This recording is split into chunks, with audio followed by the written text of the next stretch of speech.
الرحمن الرحيم ولله على الناس حج البيت من استطاع إليه سبيلا ومن كفر فإن الله غني عن العالمين رب اشرح لي صدري ويسر لي أمري واحلل عقدة من لساني يفقهوا قولي. സ്നേഹമുള്ള സത്യവിശ്വാസികളെ വിശ്വാസികളെ, അള്ളാഹുവിന്റെ വിധിവിലക്കുകൾ അനുസരിച്ച് ജീവിക്കണമെന്ന് എന്നോടെന്ന പോലെ നിങ്ങളെയും ഉണർത്തുകയാണ്, വസിയ്യത്ത് ചെയ്യുകയാണ്. ജീവിതത്തിൽ എല്ലായ്പ്പോഴും അള്ളാഹുവിന്റെ വിധിവിലക്കുകളെ പാലിച്ചുകൊണ്ട് ഹലാലിനെയും ഹറാമിനെയും പരിഗണിച്ചുകൊണ്ട് ജീവിക്കാൻ, സർവോപരി ലോകത്തോട് വിട പറയുമ്പോൾ ലാ ഇലാഹ ഇല്ലല്ലാഹ് മുഹമ്മദുർ റസൂലുള്ളാഹ് എന്ന കലിമ ഷഹാദത്ത് ചൊല്ലി വിട പറയാൻ അള്ളാഹു നമ്മെ തൗഫീഖ് ചെയ്യുമാറാകട്ടെ. നമ്മുടെ എല്ലാ നല്ല ഉദ്ദേശങ്ങളെയും അള്ളാഹു പൂർത്തീകരിച്ചിരുമാറാകട്ടെ. പലരും പ്രാർത്ഥനക്ക് വസിയ്യത്ത് ചെയ്തവരുണ്ട്, ആശുപത്രികളിലും വീടുകളിലും അസുഖം ബാധിച്ച് കിടക്കുന്നവരുണ്ട്. അള്ളാഹു എത്രയും പെട്ടെന്ന് അവർക്ക് ശിഫ നൽകി അനുഗ്രഹിക്കുമാറാകട്ടെ. പ്രിയപ്പെട്ടവരെ, 1925 അമേരിക്കയിൽ മാൽക്കം എക്സ് എന്ന് പറയുന്ന ഒരു മനുഷ്യന്റെ പുതിയ താരോദയം ലോകം കാണുകയാണ്. അദ്ദേഹത്തിന്റെ അനുഭവത്തിൽ അദ്ദേഹം ഒരു പുസ്തകം എഴുതിയിട്ടുണ്ട്, the autobiography of Malcolm X. അമേരിക്കയുടെ ചരിത്രത്തിൽ തന്നെ ഒരു കറുത്ത വർഗക്കാരൻ മറ്റുള്ളവരിൽ നിന്ന് എങ്ങനെയാണ് ഉയർന്നു നിൽക്കുന്നത് എന്ന് അദ്ദേഹത്തിന്റെ ജീവിതത്തിലൂടെ തന്നെ അദ്ദേഹം തെളിയിച്ചു. 1965 അദ്ദേഹം രക്തസാക്ഷിത്വം വഹിക്കുകയാണ്. അദ്ദേഹത്തിന്റെ പുസ്തകത്തിൽ അസാധാരണമായ ജീവിത ചരിത്രത്തെ കുറിച്ച് അദ്ദേഹം പറയുന്നത് ഇങ്ങനെയാണ്: അമേരിക്കയിലെ വെള്ളവർഗക്കാരുടെ വെളുത്ത വംശീയതക്കിടയിൽ എങ്ങനെയാണ് ഒരു കറുത്തവന് സ്ഥാനമുണ്ടാകുക എന്ന് പലപ്പോഴും ഓർത്തിട്ട് ഞാൻ ദുഃഖിച്ചിട്ടുണ്ട്. എൻ്റെ ചെറുപ്പകാലത്ത്, കുട്ടിക്കാലത്ത് കരഞ്ഞുപോയിട്ടുണ്ട്. അതുകൊണ്ട് തന്നെ മുതിർന്നപ്പോ, യുവാവായപ്പോ വെളുത്തവരോടുള്ള എതിർപ്പ് നിമിത്തം ദ നേഷൻ ഓഫ് ഇസ്ലാം എന്ന സംഘടനയിൽ ചേർന്ന് പ്രവർത്തിച്ച എനിക്ക് എന്റെ ഏക ഉദ്ദേശം വെളുത്തവനോടുള്ള എതിർപ്പ് മാത്രമായിരുന്നു. അതിലൂടെ ഞാൻ ചെറുതായിട്ടെങ്കിലും ഇസ്ലാമിനെ കണ്ടെത്തി. പക്ഷെ അപ്പോഴും എന്റെ പേര് മാൽക്കം എക്സ് എന്നായിരുന്നു. പിന്നീടാണ് ഹജ്ജിന് പോകാനുള്ള ഒരു അവസരം എനിക്ക് ലഭിക്കുന്നത്. അങ്ങനെ ഹജ്ജിന് പോയപ്പോ എന്റെ അടിസ്ഥാനപരമായ വെറുപ്പ് വെളുത്തതിനോടായിരുന്നു, വെറുപ്പ് വംശീയതയോടെയായിരുന്നു, വർണ്ണ വിവേചനത്തോടെയായിരുന്നു, അതിനോടായിരുന്നു ഞാൻ വെറുപ്പ്. പക്ഷേ മക്കയിലെ ഹജ്ജ് ഭൂമിയിൽ എത്തിച്ചേർന്നപ്പോ ഇസ്ലാമിന്റെ സുന്ദരമായ ആശയത്തെ ഞാൻ അവിടെ വെച്ച് കാണുകയാണ്. ആ ആശയത്തെ, ദർശനത്തെ ഞാൻ എന്റെ കണ്ണുകളോടെ കണ്ടപ്പോ ആ ഭൂമിയിൽ വെച്ച് വെളുത്തവനെന്നോ കറുത്തവനെന്നോ വേഷ ഭേദമന്യേ ഞാൻ ജനലക്ഷങ്ങളെ കണ്ടപ്പോ ഞാൻ മറ്റൊന്നും ആലോചിച്ചില്ല. എന്റെ മനസ്സിൽ അല്പമെങ്കിലും ഉറച്ചു നിന്ന മുസ്ലിം ബോധം ഉറച്ചു നിന്നു എന്നതായിരുന്നു. അതിനുശേഷമാണ് എന്റെ പേര് അൽ ഹജ്ജു മാലിക്കു ഷബാസ്. അൽ ഹജ്ജു മാലിക്കു ഷബാസ്. ഹജ്ജിന്റെ പേരിൽ ഒരാളെ പേരിട്ടതായിട്ട് ഇന്നവരെ കേട്ടിട്ടില്ല. എന്റെ പേര് അൽ ഹജ്ജു മാലിക്കു ഷബാസായി ഞാൻ പ്രഖ്യാപിക്കുകയായി ഈ ലോകത്തോട്. പ്രിയപ്പെട്ടവരെ, ഹജ്ജിന് പോകുന്ന ഒരുപാട് ആളുകൾക്ക് യാത്രയൊക്കെ കൊടുത്ത ദിവസങ്ങളാണ് നമ്മളിലൂടെ കടന്നുപോയത്. ഏകദേശം 10 ലക്ഷത്തോളം ആളുകള് മക്കയുടെ പുണ്യഭൂമിയിൽ ഇപ്പോ അൽഹംദുലില്ലാഹ് എത്തിച്ചേർന്നിട്ടുണ്ട്.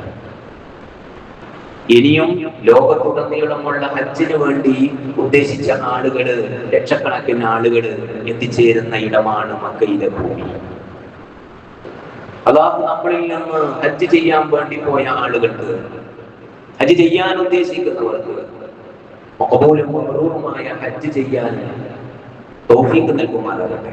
പ്രിയപ്പെട്ടവരെ, വാസ്തവത്തിൽ ഇസ്ലാം കാര്യം അടിസ്ഥാനപരമായിട്ട് തന്നെ ഇസ്ലാം നമ്മോട് നിർദ്ദേശിക്കുന്ന കാര്യങ്ങളിൽ അഞ്ചാമത്തതാ ഹജ്ജ് എന്ന് പറയുന്നത്.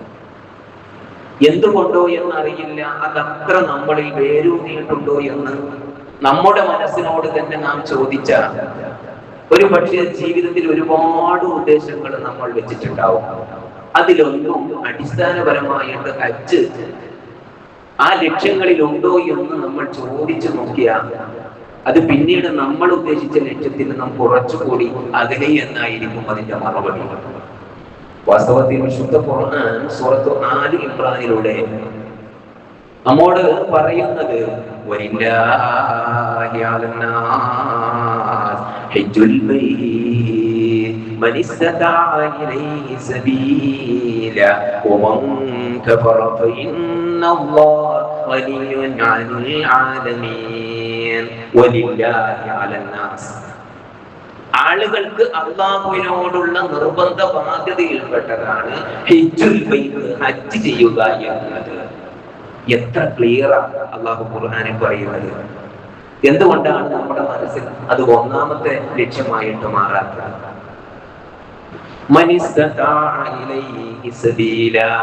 ആരോഗ്യം കൊണ്ടും സമ്പത്ത് കൊണ്ടും സാധിക്കുന്നവർ അല്ലാഹുവിനോടുള്ള ആളുകളുടെ ബാധ്യതയത്രേ ഹജ്ജ് ചെയ്യുക എന്നുള്ളത്. എന്നിട്ട് അല്ലാഹു പറയുക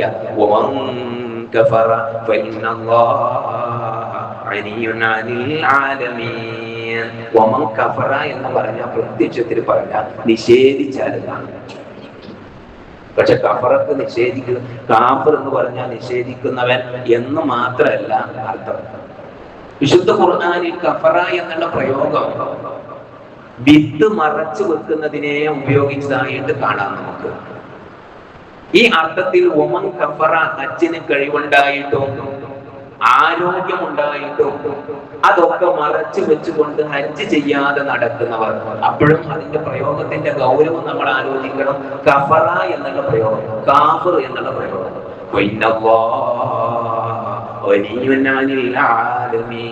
അള്ളാഹ് വലിയ, ഇപ്പൊ നിങ്ങൾ ഹജ്ജ് ചെയ്താൽ നിങ്ങൾക്ക് നല്ലേ എന്നതല്ലാണ്ട് അള്ളാഹ് വേറൊന്നും സംഭവിക്കാൻ പോകുന്നില്ല. പ്രിയപ്പെട്ടവരെ, ഇത് ഹജ്ജ് ഇസ്ലാം കാര്യങ്ങളിൽ അഞ്ചാമത്തെ കാര്യമായിട്ടാണ് റസൂലുള്ളാഹി സ്വല്ലല്ലാഹു അലൈഹി വസല്ലം അൽ-ഇസ്ലാം അൻ തശ്ഹദ ലാ ഇലാഹ ഇല്ലല്ലാഹ് വ തുഖീമ സ്വലാത്ത വ തുഅതി സകാത്ത വ തസൂമ റമദാൻ വ തഹജ്ജൽ ബൈത്ത് മൻ ഇസ്തതാഅ ഇലൈഹി സബീല. ഒന്നാമത്തേത് ഷഹാദത്ത് കൊണ്ട് മുസ്ലിമായി സ്വീകരിക്കുക എന്നതാണെങ്കിൽ, രണ്ടാമത് നിസ്കാരമാണെങ്കിൽ, മൂന്നാമത്തെ നോമ്പാണെങ്കിൽ, നാലാമത്തെ സകാത്താണെങ്കിൽ, അഞ്ചാമത്തെ ഹജ്ജാണ്. അപ്പൊ നിസ്കാരം, നോമ്പ്, സകാത്ത്, ഹജ്ജ്, ഈ 5 കാര്യങ്ങളും അനുഷ്ഠിക്കുമ്പോഴേ ഒരാൾ മുസ്ലിം ആകുകയുള്ളൂ. അതുകൊണ്ടാണ് റസൂലുള്ളാഹി സ്വല്ലല്ലാഹു അലൈഹി വസല്ലം അങ്ങനെ പറഞ്ഞത് എന്ന് നമുക്ക് കാണാം. ഇനി എന്താ ഹജ്ജ് കൊണ്ട് എന്താ ഉദ്ദേശിക്കുന്നത്?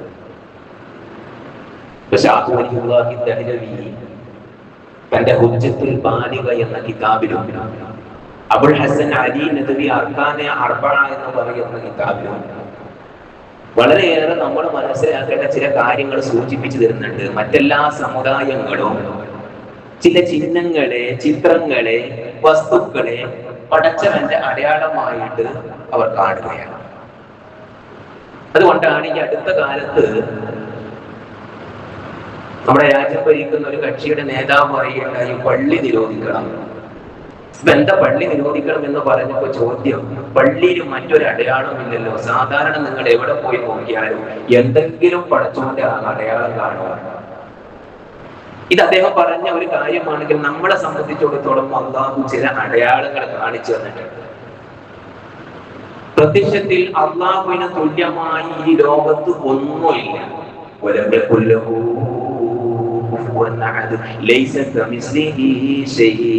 ഇങ്ങനെ പറയുന്ന ആയത്ത്, അല്ലാഹുവിന് തുല്യമായി ഒന്നും തന്നെ ഈ ലോകത്തില്ല.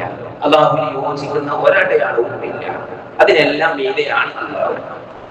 പക്ഷെ എങ്കിൽ പോലും അല്ലാഹു ചില ചിഹ്നങ്ങളെ നിലനിർത്തിയിരിക്കുന്നു അല്ലാഹുവിലേക്ക് അടുക്കാൻ വേണ്ടി.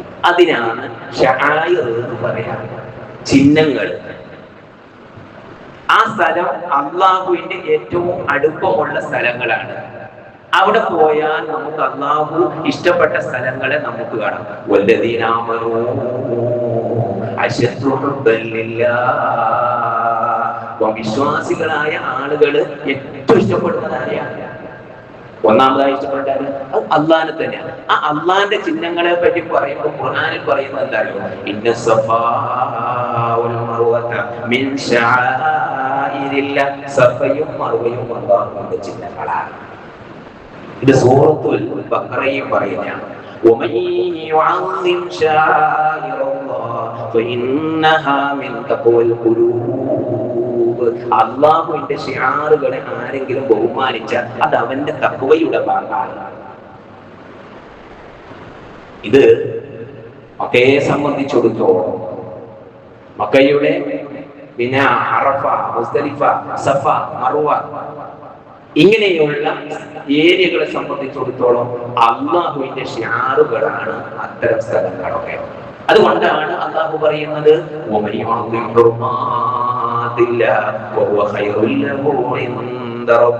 അള്ളാഹുവിന്റെ ഹുർമത്തുകളെ താലീമ് ചെയ്താൽ അത് അള്ളാഹുവിന്റെ അടുക്കൽ അവന് ഉത്തമമാണ്. അപ്പൊ എന്താ പറഞ്ഞത്?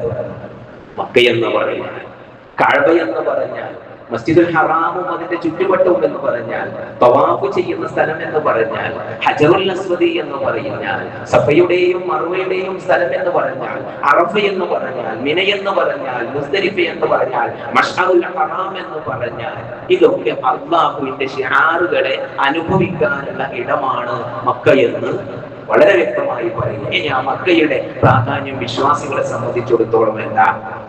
إن أول بيت وضع للناس للذي ببكة مباركا وهدى للعالمين. إن أول بيت ലോകത്തെ ആദ്യമായിട്ടുള്ള പള്ളി ലല്ലദീ ബിബക്ക, മക്കയിലുള്ള പള്ളിയാണ്. ആ മക്കയിലുള്ള പള്ളിക്കുള്ള പ്രത്യേകത എന്താ? മുബാറക, ബർക്കത്തുള്ളതാണ്, അനുഗ്രഹമുള്ളതാണ്. പിന്നെ മാത്രമായോ വഹുദൽ ലിൽ ആലമീൻ, ലോകത്തിന്റെ എല്ലാ ഭാഗങ്ങളിലേക്കുള്ള ടോർച്ചാണ്, വെളിച്ചം. അല്ലേ? നമ്മൾ ആലോചിച്ച് നോക്കിയേ ആ പള്ളിയിൽ നമ്മുടെ ഏതെങ്കിലും തരത്തിലുള്ള കക്ഷിയോ വിഭാഗിനിയോ സംഘടനയോ ആരാണ് എന്ന് നമ്മൾ ആരെങ്കിലും എപ്പോഴെങ്കിലും മക്കയുടെ പള്ളിയിൽ എത്തിച്ചേർന്നാൽ നമ്മൾ ആലോചിക്കാറുണ്ടോ? പലപ്പോഴും നമ്മുടെ നാട്ടിലെ പള്ളിയിലാണെങ്കിൽ ഇന്ന പള്ളി എന്ന് വേർതിരിച്ച് അപ്പള്ളിയിൽ പോകാൻ പറ്റൂല, അപ്പള്ളിയിൽ നിന്ന് കേട്ടുകൂടാ, അപ്പള്ളിയിൽ നിന്ന് കേട്ടാൽ പിഴച്ചു പോകും എന്ന് പറയുന്നിടത്ത് ഒരു ഇമാമിന്റെ കീഴിൽ മുസ്ലിങ്ങൾ എല്ലാ അഭിപ്രായ വ്യത്യാസവും പറഞ്ഞുകൊണ്ട് അവിടെ നിന്ന് ജമാഅത്തായി നിസ്കാരം നിർവഹിക്കുക. ലോകത്തിനുള്ള ടോർച്ച